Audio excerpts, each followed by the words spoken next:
Welcome to the Business Leadership Series, where we engage with leaders who are making an impact on their worlds and who want to share their knowledge and experience for your personal and professional growth.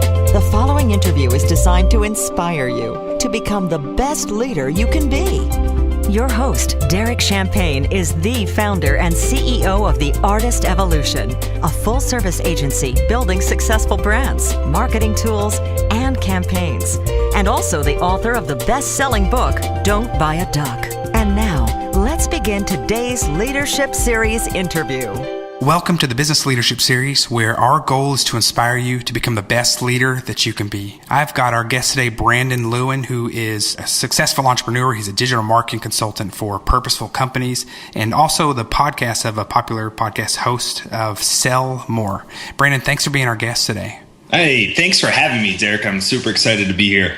I mean, you've got some cool goals. One of your goals the next 5 years to help 5 billion people achieve with their efforts to grow a business, which is a pretty lofty but cool goal. So tell me how you're going to do that. Well, if I figured all that out, no, I'm just joking. I heard from somebody, if you help 1 billion people out, you'd be doing a lot of good in the world, and you'd also be very successful and make a lot of money. And I truly believe in the fact that good people, when they do well and they are successful and they make money, they can do more good. And I've only seen that more and more over the years. So the goal is to help people in a lot of different ways. I'm always educating people, so giving away free content. I think that's one way of helping people. I have clients. I do trainings for people. I do them in person, but also I do them virtually, and I do them for myself, and I partner with other people. So the numbers just continue to accumulate over the years, and there's always other opportunities. That's right now, but where I'm leading to is other aspects of the entrepreneur journey that can also help people be successful. So right now it's focused on the marketing side of things, educating people, and then it's just going out there and seeing what else, what other problems can be solved and how I can provide value in that facet. That's cool. I love it. Take me back a little bit on your personal journey as an entrepreneur. You said since an early age, since age 10, you've had hardworking, helping others just instilled in your DNA. Kind of give me some highlights. And I'm kind of similarly wired, so I love hearing stories of young entrepreneurs. Tell me a little bit about some highlights from your childhood. Yeah. So I think like a lot of entrepreneurs, it's like you start at a young age. Right.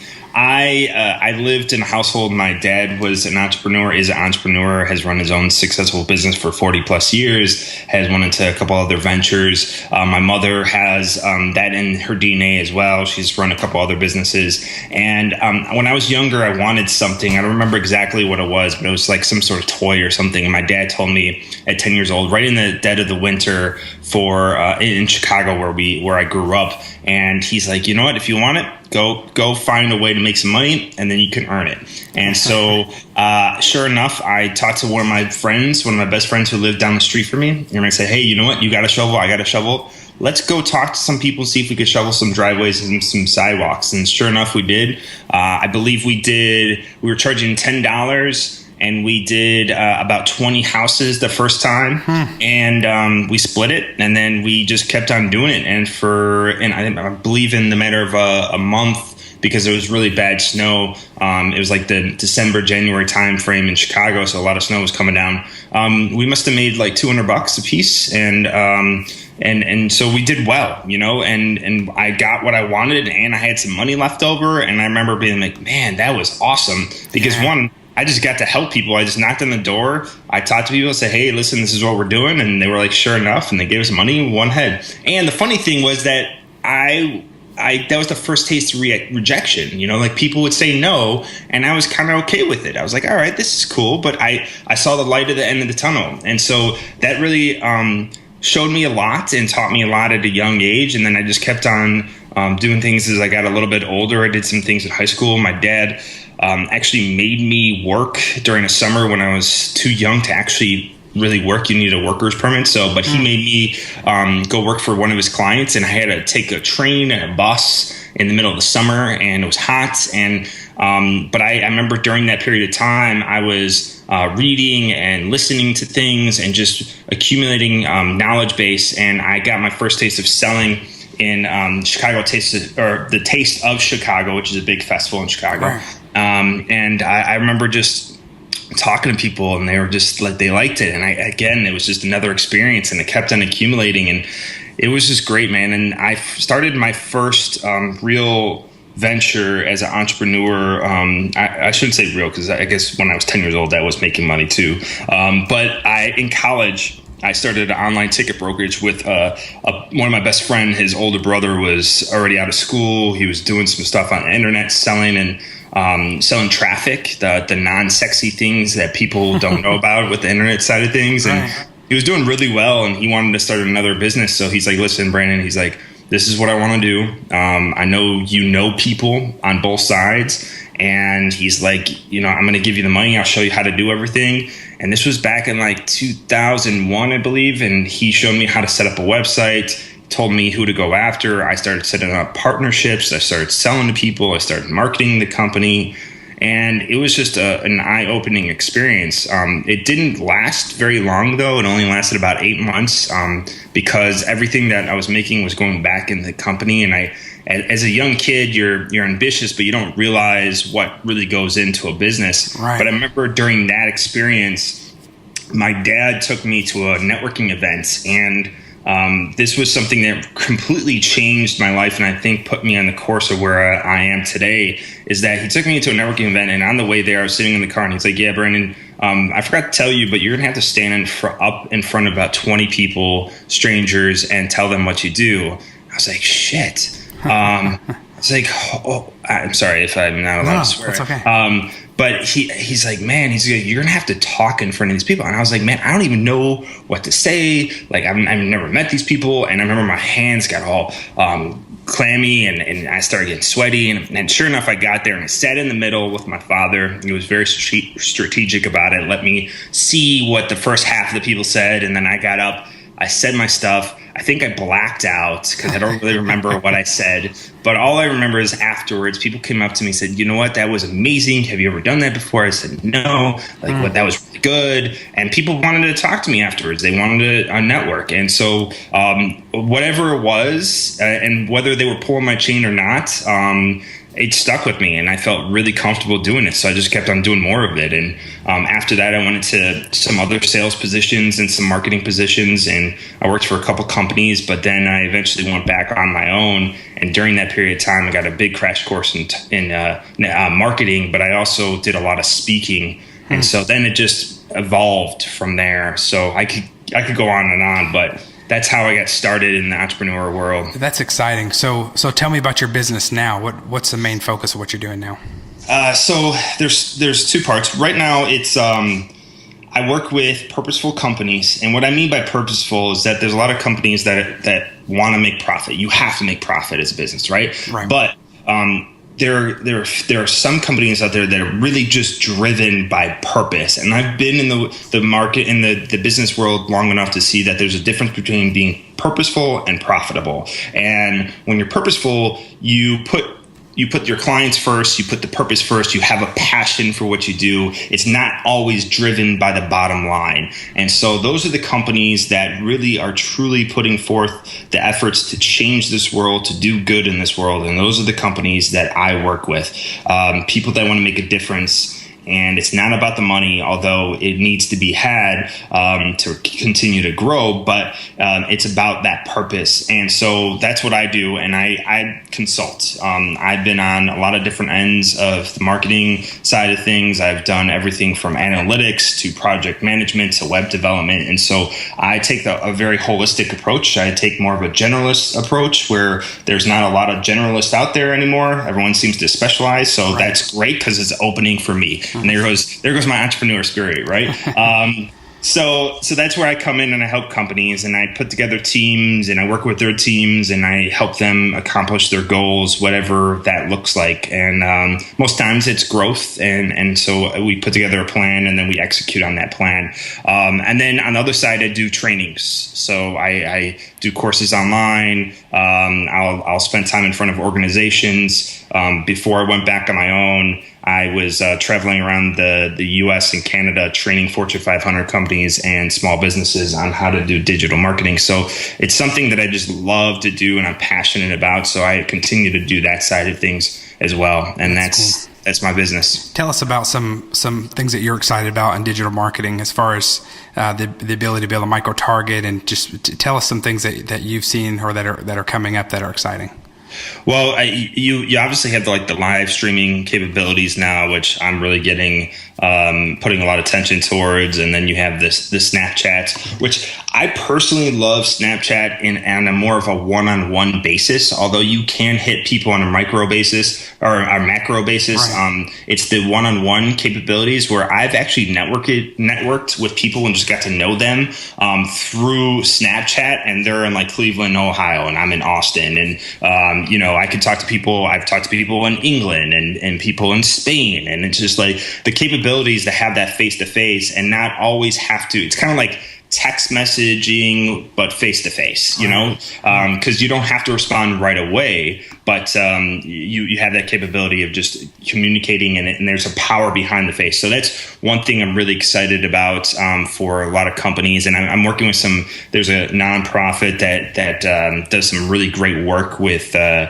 horse therapy down here with kids and with veterans, and being able to get them on Snapchat to get a younger crowd. And then also you can get donations made through Snapchat. So it's a powerful tool. That's something I'm really excited about. Also something that's maybe not new and sexy to people, but something that's very, very important still is something that I always preach is SEO. Mm-hmm. People are still not taking advantage or understand what search engine optimization is because it changes so much. Right. But it is still a very powerful thing because you need to blog, you need to be writing content, you need to be developing content, but it's not so much just developing. It's about quality and how do you get in front of more people. And there's some tips and tricks that I've been playing around with as of recently that has really generated some really good traffic, and it's not hard to do. It's just a matter of doing a little bit of research, and so that's something I'm really excited about because content is not going to go anywhere. It's only becoming stronger and stronger, and it's your ability to really establish a relationship with somebody before they become a customer, or continue to maintain that relationship with somebody once they are a customer. So there's a lot to be done within the world of content. Any other specific tips you might give us on the type of content? I know it varies from industry to industry, but what's some basic content tips as far as content marketing and thought leadership is becoming very popular? And, but I hear it's just like SEO is thrown around a lot, but we find a lot of clients or a lot of businesses don't quite know what they're looking for, or they start doing things because they know they're supposed to, but they're really just churning out they're churning out things that are not really going to move the needle for them. Yeah, so there's really two sides of it. One, you always should be producing content that you want to put out, that you want people to read. Right. That's something that really is helpful because it gets them to know you. But that doesn't always mean that you're going to be attracting new eyeballs to those posts. Mm-hmm. Where that kind of comes into play is where you can use the system and really just be strategic about the content you develop. One way of doing that, and this is a specific tactic, is that you can go out there and do some topic research. Look out for keywords out there that aren't very popular quite yet because the internet or because Google hasn't picked them up a lot, and they're not going to be necessarily in the Google AdWords or keyword planner. They're going to not be there. They're not going to show up because they're topical, they're new, they're fresh. There's what people are talking about, and there's different ways to find it. You can go on Instagram to see what people are posting and talking about on there. You can go onto other social media platforms and look for it, or you can just search for it and find the ones that if you search for it in Google and it has less than 750,000 results, then those are things that are really going to be helpful and going to be low-hanging fruit. Yeah, and they're more affordable too. Exactly. Well, but I'm talking about this on more of an organic standpoint. Okay, so great. I did this with there's a tool called Hotjar out there. I don't know if you guys have ever heard of it, but it's basically it's a amazing tool. It's an all-in-one conversion optimization tool. So it gives you like a heat map. It also records what people do when they come to your website, and there's a free plan, and then you can upgrade. But it's very affordable and it's amazing. Not enough people know about it quite yet, but I'm a huge fan of it. So what I did is I noticed that there wasn't a lot of posts on it, and there was a few, but they weren't really in depth. So I did this extremely long post. It was what I call an epic post that was basically a tutorial and a review mixed together.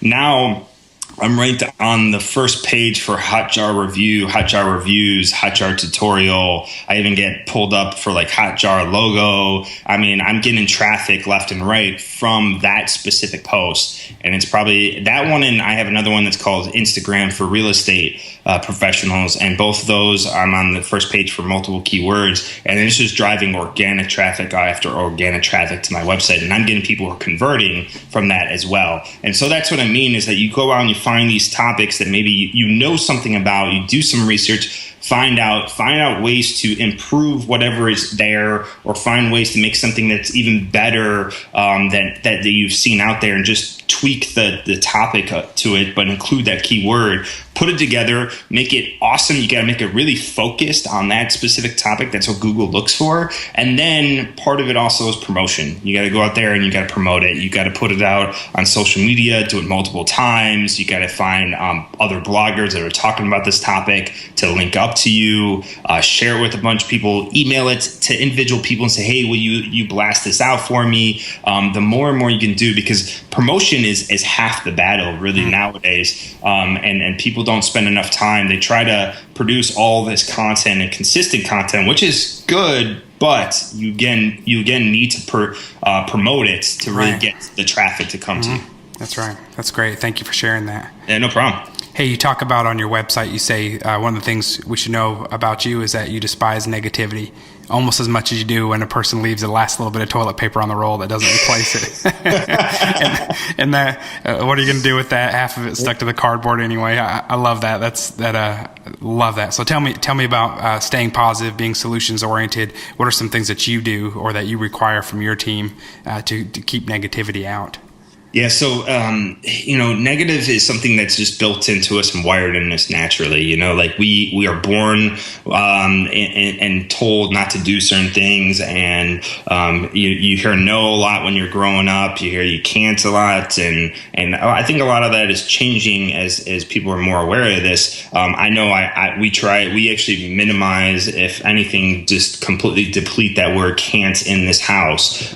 We are not allowed to use that. And that's what it comes down to, is just you have to work at it every single day. You have to be self-aware too, because there are going to be moments where you're self-doubting you and you might have negative thoughts, but you got to find ways and you got to be self-aware to know, all right, what do I have to do now? Even if it's to step away for 10 minutes or 15 minutes. There's some moments where there's days where I'm like, man, I just want to bang my head against the computer. But instead of doing that and sulking in it, I will do something to get my mind off and get more positive. Affirmations. I love affirmations. I do them every morning. I do them every afternoon and every evening right before I go to bed. That just really takes away that limit that a lot of us have on us. And so that just puts you in a better mind frame to move forward. Always reading, professional development books, self-help books, listening to really positive people in other podcasts such as this one and other great podcasts that are out there. And just you gotta entrench yourself in positivity and really minimize the negative stuff as much as possible. And so that's what I do. I think that's great. And I mean, sometimes entrepreneurs need a dose of reality when we're dreaming up so many ideas that maybe need a dose of reality to them. But I completely agree. I think it's really important. In our office, I don't like to hear something bad unless there's at least two solutions attached to it, so that we're all critically thinking all the time of how we can have a solution and be more positive. I love that you have the 20 things you achieved in your first year. I think that was on your website, and that's great. That just shows how you stay positive and are looking at the things that you're accomplishing. Yep. Really cool. Tell me about the 3 qualities necessary to be a successful entrepreneur. Well, positivity. And then you got to, I truly believe you got to surround yourself with successful people. So, whether you can actually physically get in front of them, or you have to listen to them or read them, whatever it is, you put yourself around those people and you study them. And then it just, I think also being a good listener. That's a big one to me. Being able to listen to other people's advice and take and leave what you can. And then also just be able to listen to your customers, to the marketplace, to your employees, to everybody, and really take that in, because the more you can learn, the better. And studying competition is even one of those too. I know I'm probably beyond 3 now, but I'm going to say that's good. Okay, good. All right, I'm going to leave it at that. That's great. I love it. So tell me about how important it is to love the work that you're doing. Oh, that's everything. Like if you wake up in the day and you dread what you're doing, then you're obviously not you're not doing what you're born to do. What the universe has put you on this earth to do. So you have to be passionate. There's no ifs, ands, or buts about it. There's too many hurdles and too much hard work that goes into entrepreneurship. And if you're working for yourself, you're working 80 hours to not work 40 hours for somebody else. And so you better love what you do. And then also it comes off. People they can feel it. They can feel that energy that comes off of you. And so if you're not truly loving and passionate about what you do, you're not going to attract the right type of people that will help you be successful in life. That's good. Tell me, you have an article where you talk about responding to everyone. Yeah. Tell me a little bit about that. Oh, I love this, man. You've definitely done your research.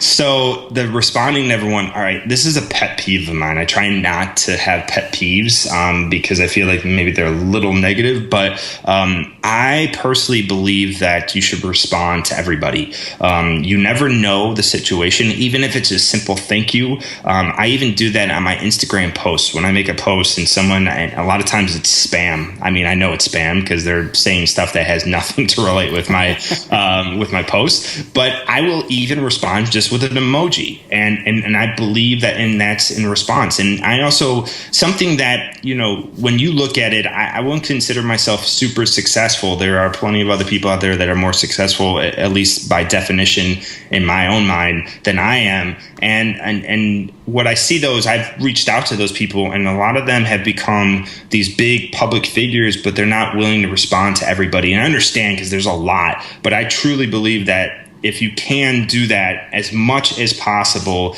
you're building up a community, a tribe that is going to take care of you for the very long haul. And the more you can help people, the more it comes back to you tenfold. So I think that's the power behind responding to everybody.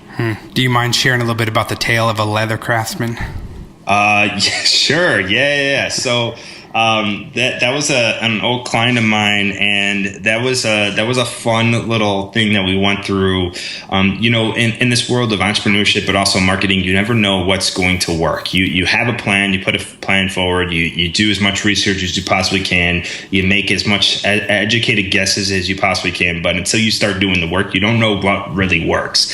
And so that's what happened with us. We went out, we were seeking to look for partnerships to build up and build up the email list, because this client specifically knew how much each person on this email list was worth, and that was a customer. And so we went ahead and we were reaching out to people left and right, trying to develop in these different niches, and it was just like it was like pulling our teeth out, man. It was hard and it was painful. And finally I was like, I don't know what it was. I think it was something I listened to or read, and I just was like, I reached back out to him. I said, hey, I'm like, have you ever actually used your network to do what we're essentially trying to do, like have them refer you business, and have them spread the word out. And he's like, no, actually I never had. And so he wrote up this simple little email that basically was, hey, send this out to your friends, your family members. They'll get something for free. They just have to pay for the membership or for the shipping and handling, which was like $7 or $8. And sure enough,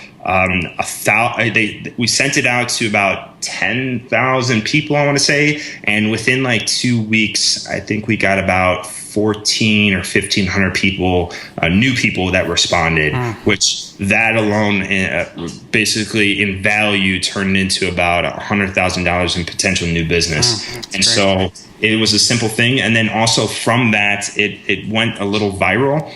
I wouldn't say big, but it got put up on Reddit. And in Reddit alone, it blew up. So, beyond the 2-week mark, it really drew in a large crowd of new people, and it was awesome, man. It was just great to see. Yeah. So how do you measure success? What does that look like for you? For me personally? Yes. Happiness. So like I of course you have to have numbers, and numbers count a lot. But it's about, being happy and being happy with where you are right now. And that's for me what I measure success as, is that if I'm happy where I'm at, then that's great. I'm never satisfied, I'll tell you that. But it's just about being happy, having the my little dog's making sweet. That's all right. And so it's just about being happy, man. And that's what it comes down to. Having the ability, I think when you go off as an entrepreneur, there's certain things you set out for. Some people want to have this Uber empire. Other people want to have a healthy lifestyle and be able to spend time with their kids. And I'm kind of in the middle of those two things. And so as long as I'm passionate about what I'm doing, I'm helping people, and I'm happy, that's success to me. That's great. I can relate to that. I put a lot on my plate sometimes, but I think I'm happy when I'm creating things. And I know a lot of entrepreneurs are happy when they're in the creative process and building something. Sometimes when we get it to where it's running on its own, we look to add on to it. Yes, absolutely. So how do you have balance with all of being an entrepreneur and with all the ideas you have, and how do you find balance? Any tips for your personal, professional life and having a balance there? Yeah, I have this. I've been meaning to write a post about this, but I don't believe there's really a balance. I personally believe that your life, your business, when you're an entrepreneur, your business life and your personal life become one. Right. And so I bring my kids in, and I'll show them what I'm doing, and I'll talk about it, and they ask me questions, and I want to teach them, because I think entrepreneurship is also something we should start teaching young kids. Like, this country is a phenomenal country. This world is a great place. We just need to teach more people what's capable. We've changed quite a bit as a society, and so being able to educate the younger kids to what possibilities there are, especially in the world of entrepreneurship, that's big. So I incorporate that as much as I possibly can. I will even bring my kids with me sometimes for meetings, just depending if they're cool with it. And some people are, some customers are, and that's the thing. And so I incorporate as much as possible. And then there's days where I'll take a little bit of a break in the afternoon, spend some time with the kids, and then at night I'm working too. So. Right. But then, I include my wife in the situation as well. So we have to, there are times that I'm forced to not work. And I think that's also good, because you need to recharge a bit. You need to get the batteries, recharged and ready to go for whatever's coming up. And so that you have to find that time and place to do it. And again, it comes back to what I said earlier, being self-aware. You got to know yourself, because I think entrepreneurs were able to work for a certain period of time, and then we might get to a point where we're close to being burnt out. Right. And then we have to be aware that that's coming. And we need to step back and do what we can to minimize that possibility of getting so-called burned out. Yeah, so I think that's I don't know if that's the perfect answer for balance. That's great. I love that. And a couple things stood out to me that what you said. One is, I love that your dad taught you good work ethic and entrepreneurship at an early age. I love that. I mean, that's exciting that he passed that on to you. Yep. And also, my wife works with our business as well. And so you reminded me that whether they want to or not, are spouses of a small business owner or entrepreneur, become your advisors many times. Yes. And your sounding board, to where, you know, for us in the early days, we had to say, I promise this is the last thing I'm going to say about work. And then an hour later, you're talking about another project or a client. And you know what? I've gotten some great advice from her over the years. Yeah, exactly. And sometimes it's just like, shut up. Right. Exactly. I love that you take your kids with you. That's exciting too. So what have you yet to accomplish that's on your bucket list, on your wish list, that is either upcoming for you or that you've got to knock it out at some point? Wow, that could be a long list of things. Pick a couple of them that stand out to you really boldly. Yeah, one thing that I really want to do is that I haven't really tapped into, and it's just more so that I haven't focused in on it, is doing talks at conferences, getting in front of larger crowds. And I mean, I like to think of myself as an infotainer. I have a lot of fun when I get up on that stage, and I have yet to be in front of a couple thousand people. A lot of people are like, well, aren't you crazy? Like, how could you want to do that? I was like, the more people I can get in front of, the better. And so that's something that I want to do, that I really have dreamed about doing, that I have yet to accomplish. So that's definitely a bucket list.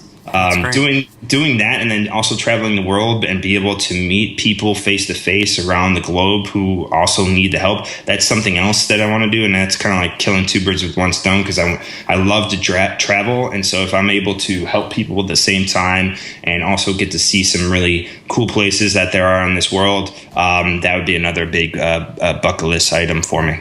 So how's the transition from Chicago to Austin been for you? So it's been a year, and I'll have to be honest, the first few months was a bit of a transition. So not only did we move from Chicago, which I lived most of my adult life in, the actual city, but then we moved to more of I call it the suburbs of Austin, and everyone here does not call it the suburbs of Austin.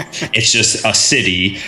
So we live about 30 minutes north of actual Austin, the city, and it's in Leander, and it's been great. You know, at first it was quiet. It was a little eerie because I'm used to like everything moving, right, and the movements of the city and the sounds, and it was really quiet, and I got to see the stars that I haven't seen in a very long time.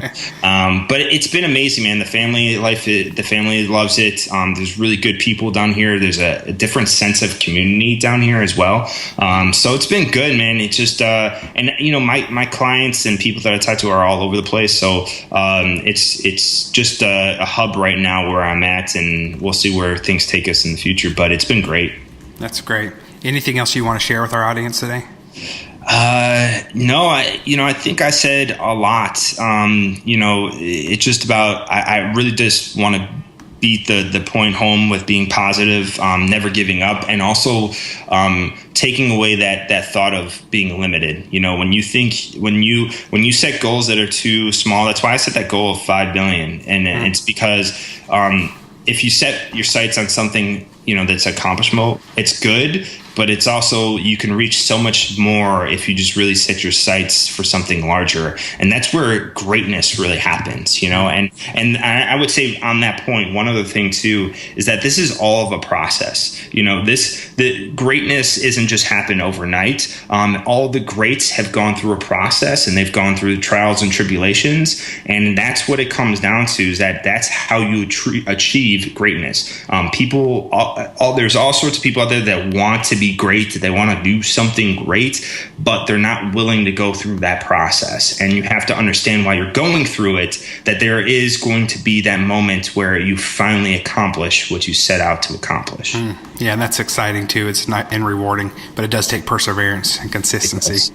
Absolutely. So if our listeners want to reach out to you or to learn more about you, where can they go? Definitely come to the website, check out. I have all my free information on there, and other cool gifts that I put on there. And we have a lot more coming up too. It's Brandon M as in Michael, Lewin.com. And then you can check out the podcast too, Sell More. It's on iTunes, and we took a little bit of a break here with the summer months, and had a lot of work that kind of came up, but we're getting things up and running. We got a bunch of awesome interviews, and so I'm really excited about everything that's coming up with the podcast. Yeah, well, so thank you so much, Brandon, for being a guest on our show. We appreciate it. Appreciate your enthusiasm and sharing your expertise with us today. And we look forward to continuing to follow you and seeing the great things that you do.